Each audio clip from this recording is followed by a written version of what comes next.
Hey guys, in this video I'm going to show you how you can change the screen size of your LG Smart TV. So if you're trying to use your television and the picture isn't fitting the full width of the screen, or you're getting some sort of black borders around the edges, then this video will show you exactly how to fix that. So the first thing you need to do is head over to the settings menu, and we can do this either one of two ways. The first thing we need to do is grab our television remote, and we're just going to press this home button over here. This is what it looks like on my TV remote, and this is going to bring up the LG home screen. Now you need to use the arrow keys on your remote control to come over to this top navigation, and then we're just going to press the settings icon at the top here. You can also get to the settings menu directly just by coming over to your remote control and pressing the settings icon right here on your remote. Now once you're on the settings menu, we just need to scroll all the way down to all settings and press OK. And then right here in the picture tab, you'll see this option for aspect ratio. So I'm just going to use the right arrow key to come over to this picture tab,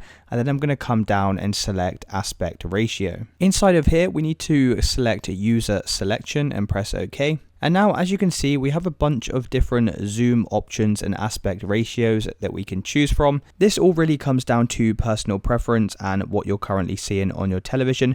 So you'll just have to go through each of these options to find the aspect ratio that fits best for you. Then we can just exit out of this settings menu, and that's now changed the aspect ratio of our television. So it's as simple as that, guys. If you did find this video useful, then please consider dropping a like and subscribing. Until next time.